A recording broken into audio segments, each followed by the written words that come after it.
अस्सलाम वालेकुम। उम्मीद करता हूँ आप सभी लोग खैरियत से होंगे। जैसा कि आपको पता है कंप्यूटर साइंस 2026 की जो न्यू बुक आई है उसकी लेक्चर सीरीज हमने स्टार्ट की हुई है। आज की हमारी उस लेक्चर सीरीज का जो टॉपिक है वो है आर्किटेक्चर ऑफ न्यूमन मॉडल। इसके ऊपर आज हम डिस्कशन करेंगे। ये इम्पोर्टेंट लॉन्ग क्वेश्चन है आपके पास चैप्टर नंबर 1 का, जिसको कवर करना बहुत ज़्यादा ज़रूरी है और आपने इसको अच्छी तरीके से प्रिपेयर भी करना है। और अगर आपको इस टॉपिक में कोई भी चीज़ समझ नहीं आती तो आप नीचे कमेंट सेक्शन में कमेंट करके लाजमी पूछें। चलिए शुरू करते हैं हमारी वीडियो को। आर्किटेक्चर ऑफ न्यूमन मॉडल हमारे पास क्या है? सबसे पहले इसकी डेफिनेशन के बारे में अगर बात करें, the von Neumann architecture is a computer paradigm that describe a system in which the hardware of the computer has four primary components, the memory, the central processing unit, input mechanism and output mechanism. This model is called the John von Neumann model. Basically हमारे पास एक scientist या एक इंसान था जिसका नाम था जॉन वॉन न्यूमन, जिसने कंप्यूटर का स्ट्रक्चर पेश किया। एक डिस्कवरी उसने पेश की जिसमें उसने कहा कि कंप्यूटर के 4 बेसिक कंपोनेंट्स होते हैं, जिसमें मेमोरी है, सीपीयू है, इनपुट डिवाइसेस हैं और आउटपुट डिवाइसेस हैं। देन उसकी ये ऑनर में उन्होंने इसको नाम दिया दी जॉन वॉन न्यूमन मॉडल या आर्किटेक्चर ऑफ न्यूमन मॉडल, ये नाम उन्होंने दिया। ये फर्स्ट ईयर में भी ये टॉपिक बहुत ही ज़्यादा इंपॉर्टेंट है, तो इसलिए यहाँ पे आपकी 9th क्लास में ये चैप्टर नंबर 1 का इंपॉर्टेंट लॉन्ग क्वेश्चन होने वाला है। इसके अलावा एक छोटा सा एमसीक्यूज है जो आपकी बुक के ऊपर दिया हुआ था। The Neumann model named in the honour of the mathematician and physicist who contribute to its development during the 1940s। 1940 में बेसिकली ये पेश किया गया था, जो कि एक मैथमेटिशियन थे और फिजिस्ट थे, यानी कि तबीयतदान थे और रियाजीदान थे। उनके नाम पर ये फिर आर्किटेक्चर का नाम दिया गया, जिसको हम कहते हैं आर्किटेक्चर ऑफ न्यूमन मॉडल। ये डेफिनेशन इंपॉर्टेंट शॉर्ट क्वेश्चन भी हो सकते हैं, और इसमें अगर जो लॉन्ग क्वेश्चन पूछा जाएगा वो कैसे पूछा जाएगा, जिसमें आपके पास लॉन्ग क्वेश्चन होगा what is mean by architecture of Neumann model and also explain its components. तो इसके कंपोनेंट्स को लॉन्ग क्वेश्चन में लाजमी पूछा जाएगा, तो अब उसको कवर कर लेते हैं। कंपोनेंट्स में सबसे पहले हमारे पास मेमोरी, जैसे कि हमने देखा 4 कंपोनेंट्स हैं, तो सबसे पहले मेमोरी की बात करेंगे। मेमोरी क्या है जी? Contain both input data and instruction program required for CPU processing. Basically computer की जितनी भी प्रोसेसिंग है वो सारी की सारी सीपीयू के अंदर होती है। तो सीपीयू ने जिस भी इंस्ट्रक्शन को प्रोसेस करना होता है वो स्टोर होती है मेमोरी के अंदर। तो वो कहते हैं कि मेमोरी एक ऐसा हार्डवेयर कंपोनेंट है जो कि इंस्ट्रक्शंस को भी स्टोर करता है और डाटा को भी स्टोर करता है। किस लिए? सीपीयू की प्रोसेसिंग के लिए। अब ये सीपीयू की प्रोसेसिंग के लिए मेमोरी कैसे स्टोर करती है, सीपीयू से कैसे काम करवाता है, ये सारी की सारी बातें आगे जाके हम करेंगे वर्किंग वाले लॉन्ग क्वेश्चन में। इसकी एग्जांपल आपकी बुक पे दी हुई है। When a program start it is loaded into the RAM to enable faster execution compared when it runs from the hard disk। Basically यहाँ पे 2 मेमोरीज कंपोनेंट के आपके पास एग्जांपल दी हुई है, एक ये है रैम और दूसरी है हार्ड डिस्क। वो कहते हैं जब एक प्रोग्राम को चलाया जाता है तो उसको रैम के अंदर अगर लोड किया जाए तो वो जल्दी एग्जीक्यूट हो जाती है, जल्दी प्रोसेस हो जाती है as compare to hard disk, क्योंकि हार्ड डिस्क एक लार्जर मेमोरी स्टोरेज है और जो रैम है वो एक स्मॉलर मेमोरी स्टोरेज है। रैम में डाटा कुछ वक्त के लिए स्टोर रहता है और हार्ड डिस्क के अंदर डाटा लॉन्ग टर्म के लिए स्टोर रहता है। तो इसी वजह से रैम के अंदर जो डाटा है वो जल्दी प्रोसेस होता है और हार्ड डिस्क के अंदर डाटा थोड़ा सा स्लो प्रोसेस होता है। ये फर्स्ट कंपोनेंट था। अब सेकंड कंपोनेंट की तरफ बढ़ते हैं। Central processing unit. Central processing unit क्या कहता है? ये तो हमें पता है कि पूरे कंप्यूटर की प्रोसेसिंग करता है। तो आपकी डेफिनेशन है perform addition and subtraction and execute commands provided by the memory. आगे वही बात जो हमने पीछे मेमोरी की डेफिनेशन में बात की कि सीपीयू की प्रोसेसिंग के लिए जितनी भी इंस्ट्रक्शन है वो मेमोरी के अंदर स्टोर होती हैं। यहाँ पे वो कह रहा है कि सीपीयू एडिशन भी करता है, सब्ट्रैक्शन भी करता है, यानी कि अरिथमेटिक ऑपरेशन परफॉर्म करता है, और इसके साथ साथ वो इंस्ट्रक्शंस भी परफॉर्म करता है जो मेमोरी उसको प्रोवाइड करती है। यानी कि जो भी मेमोरी के अंदर इंस्ट्रक्शंस मौजूद हैं उसको प्रोसेस किसने करना है? Central processing unit means CPU ने। नेक्स्ट इसके 2 पार्ट्स हैं हमारे पास, एक है ALU और दूसरा है CU। ALU की फुल फॉर्म है अरिथमेटिक लॉजिक यूनिट और CU की फुल फॉर्म है कंट्रोल यूनिट। ये दोनों आपसे MCQs में भी पूछे जा सकते हैं कि ALU की फुल फॉर्म क्या और CU की फुल फॉर्म क्या है। और ये दोनों अलग से शॉर्ट क्वेश्चन में भी आपसे डिफरेंस के तौर में पूछे जा सकते हैं, तो अच्छे तरीके से इस टॉपिक को समझ लीजिएगा। नेक्स्ट हमारे पास इनके दो पार्ट्स हैं CPU के, ALU एंड CU। इन दोनों के ऊपर बात कर लेते हैं। अरिथमेटिक लॉजिक यूनिट क्या होता है? ALU perform mathematical computation and logical operation. Basically हमारे पास अरिथमेटिक लॉजिक यूनिट में अगर देखा जाए तो वो दो वर्ड्स हैं, एक अरिथमेटिक और दूसरा है logic. Arithmetic operations mean mathematical computation और दूसरी तरफ है लॉजिक। लॉजिक मतलब लॉजिकल ऑपरेशन, जो कि आप नेक्स्ट चैप्टर्स में जाकर पढ़ेंगे। 3 ऑपरेटर्स आपके पास होते हैं, आपने फिजिक्स में भी पढ़े होंगे। एंड और नॉट, ये 3 लॉजिकल ऑपरेटर्स होते हैं जो कि ALU परफॉर्म करता है। अगर ओवरऑल बात करें या सिंप्लीफिकेशन में ये बात करें तो हमारे पास ALU मैथ से रेलिवेंट जितना भी काम है, यानी कि न्यूमेरिक डाटा से जितना भी रेलिवेंट काम है, वो सारा का सारा परफॉर्म करता है ALU। नेक्स्ट हमारे पास कंट्रोल यूनिट है। कंट्रोल यूनिट को देख लेते हैं कि वो क्या काम करता है। CU is a peripheral that governs the activity of CPU, instructing the ALU and memory to execute tasks according to the program instruction। CU basically एक मैनेजर के तौर पे काम करता है जो CPU की होने वाली जितनी भी एक्टिविटीज हैं, जितनी भी सरगर्मियां हैं, उनको कंट्रोल कर रहा होता है, उनको मैनेज कर रहा होता है। इसके अलावा ALU को और मेमोरी को CPU की प्रोसेसिंग के अकॉर्डिंग जो प्रोग्राम की इंस्ट्रक्शंस हैं उनको हदायत देता है, उनको बताता है कि ALU ने क्या काम करना है, मेमोरी ने क्या काम करना है। क्योंकि हम पीछे पढ़ चुके हैं कि CPU ने जिस भी चीज़ को प्रोसेस करना है वो तमाम की तमाम इंस्ट्रक्शंस मेमोरी के अंदर पड़ी हुई हैं। तो मेमोरी को हदायत और इंस्ट्रक्शंस कौन देगा? CU देगा। इसके अलावा ALU ने जब भी कोई काम करना होगा, अगर वो मैथमेटिक या न्यूमेरिकल डाटा से रेलिवेंट है, तो उसको भी इंस्ट्रक्शन कौन देगा? CU देगा। इसी लाइन को एलैबोरेट करने के लिए उन्होंने नेक्स्ट लाइन में लिखा है, it ensures the proper and timely execution of the duties by all the other components.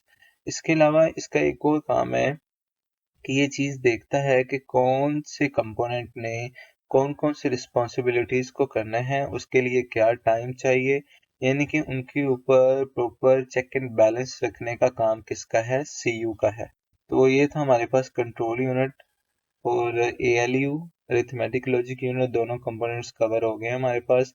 Next चलते हैं अब हम, हमारे पास एक छोटी सी एग्जांपल है जो आपकी बुक के ऊपर दी हुई है, जो कि हम कवर कर लेते हैं। Example of CU and ALU, इन दोनों के काम से रेलिवेंट एक एग्जांपल हमें दी गई है, जिसमें वो कहते हैं when doing the calculation 2 + 2 on a calculator application, the arithmetic logic unit ALU handles the numerical value while the control unit supervises the whole procedure।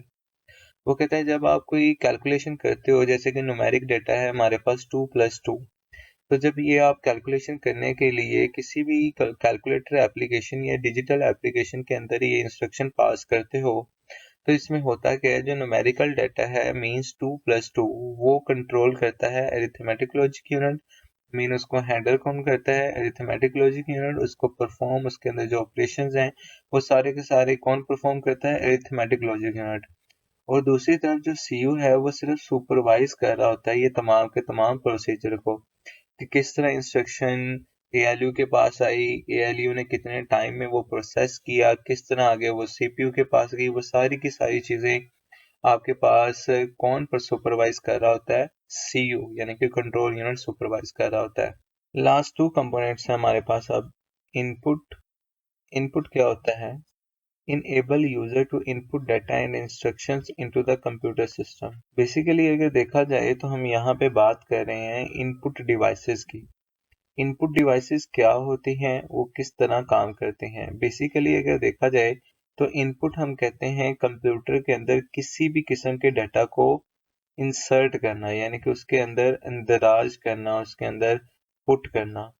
और इसी चीज को यकीनी कौन बनाता है? इनपुट डिवाइसेस बनाती हैं। इनपुट डिवाइसेस वो डिवाइसेस होती हैं जो कि एक यूजर को इस काबिल बनाती हैं कि वो कंप्यूटर के अंदर डाटा दे सके। क्योंकि इंसान अगर कंप्यूटर के अंदर कोई भी डाटा प्रोसेस करवाना चाहता है तो उस डाटा को उससे पहले इनपुट देना पड़ेगा कंप्यूटर को, और वो इनपुट देने के लिए हेल्प कौन कर रहा होता है? Input devices. फॉर एग्जांपल, हमारे पास आपकी बुक के ऊपर 3 एग्जांपल्स थी, कीबोर्ड, माउस एंड माइक्रोफोन। ये 3 एग्जांपल हैं। अगर आपने कोई चीज़ टाइप करके देनी है तो आप यूज़ करेंगे कीबोर्ड को, अगर आपने किसी चीज़ को सिलेक्ट करना है तो आप यूज़ करेंगे माउस को, और इसी तरह ही अगर आपने अपनी आवाज़ पहुंचानी है किसी कंप्यूटर के अंदर तो आप किसको यूज़ करेंगे? माइक्रोफोन यानी कि माइक को। आउटपुट बेसिकली क्या होती है? आउटपुट रिजल्ट होता है कंप्यूटर के ऑपरेशंस का, कंप्यूटर की प्रोसेसिंग का जो रिजल्ट है वो आउटपुट कहलाता है। तो अब उस आउटपुट को यूजर को दिखाने के लिए, उसको प्रेजेंट करने के लिए, उसको कम्युनिकेट करने के लिए हमें किसकी जरूरत पड़ती है? आउटपुट डिवाइसेस की जरूरत पड़ती है। तो सिंपली जो भी काम कंप्यूटर ने किया होगा उसको अगर आप प्रेजेंट करना चाहते हो, उसको शो करना चाहते हो यूजर को, डेफिनेटली जो कि आपको करना पड़ेगा, क्योंकि कंप्यूटर का ऑब्जेक्टिव ही ये है कि वो इनपुट लेता है, प्रोसेस करता है और आउटपुट प्रोवाइड करता है। तो आउटपुट किसको प्रोवाइड कर रहा है? यूजर को। तो वो आउटपुट जब वो प्रोवाइड करेगा तो यूजर को देखने के लिए उसको कहीं ना कहीं कंप्यूटर को शो करवाना पड़ेगा। तो यहाँ पे उस वक्त फिर हमारे पास हेल्प करती हैं आउटपुट डिवाइसेस। फॉर एग्जांपल, आपकी बुक के ऊपर जो एग्जांपल्स दी गई हैं वो है मॉनिटर, सबसे इम्पोर्टेंट आउटपुट डिवाइस, क्योंकि कंप्यूटर के अंदर जो कुछ भी हो रहा है या कंप्यूटर जो भी ऑपरेशंस परफॉर्म कर रहा है वो यूजर को कहाँ से नजर आएगा? मॉनिटर से। इसके अलावा हमारे पास प्रिंटर है, और इसके अलावा एक और एग्जांपल आपकी बुक पर दी हुई है स्पीकर्स। तो ये हमारे पास कंपोनेंट्स थे कि न्यूमन मॉडल के थे। इसके अलावा हमारे पास एक और छोटा सा शॉर्ट क्वेश्चन है जो आपकी बुक के इस पेज के बिल्कुल लास्ट पे दिया है, वो भी मैंने कवर कर दिया है। सिस्टम बस। सिस्टम बस क्या होती है? बेसिकली आपका ये जो टॉपिक है कंपोनेंट्स का, ये इसके अंदर ये भी एक छोटा सा कंपोनेंट है, लेकिन चूंकि हमने पढ़ा है कि न्यूमन मॉडल के टोटल 4 कंपोनेंट्स हैं, बेसिक कंपोनेंट्स। तो ये एक छोटा सा शॉर्ट क्वेश्चन है जो आपसे पूछा जा सकता है, या एमसीक्यूज के तौर पर ही आपसे क्वेश्चन पूछा जा सकता है, इसीलिए मैंने इसको कवर कर लिया है। इसको भी लाजमी देख लें अच्छे तरीके से। सिस्टम बस क्या होता है? A system bus is a communication mechanism that facilitates the movement of data between components inside a computational system. वो कहता है कि सिस्टम बस बेसिकली एक बातचीत करने का तरीकाकार है जो कि ये सहूलत मुहैया करता है कि डाटा को एक जगह से, मतलब एक कंपोनेंट से दूसरे कंपोनेंट तक पहुंचाया जा सके। लेकिन सिस्टम बस वो कंपोनेंट है जो कि सिर्फ कंप्यूटेशन सिस्टम के अंदर रहकर काम करता है, मतलब मदरबोर्ड के अंदर जो जो कंपोनेंट्स लगे हुए हैं उनके इंटरनल कम्युनिकेशन के लिए सिस्टम बस को रखा गया है। फॉर एग्जांपल, अगर आप एक माउस को सीपीयू के साथ या किसी भी ऐसी डिवाइस के साथ जोड़ते हो तो उस केबल को हम कभी भी सिस्टम बस का नाम नहीं दे सकते। लेकिन यही अगर मैं कहूँ कि एक हार्ड डिस्क को हम मदरबोर्ड के साथ जोड़ रहे हैं तो उसके लिए जो केबल यूज की जा रही है उसको मैं कह सकता हूँ कि ये सिस्टम बस है। क्यों? क्योंकि हार्ड डिस्क से डाटा या मदरबोर्ड से जो डाटा है वो हार्ड डिस्क में जा रहा है, रैम में जा रहा है, तो उस तरह की कम्युनिकेशन के लिए हमें किसकी जरूरत पड़ती है? सिस्टम बस की जरूरत पड़ती है। तो बेसिकली अगर हम सिंपली बात करें तो सिस्टम बस एक केबल है जो कम्युनिकेशन करने के लिए हमें सहूलत मुहैया करती है कि हम अपने डाटा को एक जगह से दूसरी जगह तक पहुंचा सकें। इसके आगे 3 टाइप्स हैं, डाटा बस, एड्रेस बस और कंट्रोल बस। डाटा बस क्या करती है? ट्रांसपोर्ट्स डाटा, जो भी डाटा है उसको एक जगह से दूसरी जगह पे ट्रांसपोर्ट करती है। एड्रेस बस का काम क्या है? Maintains data destination information.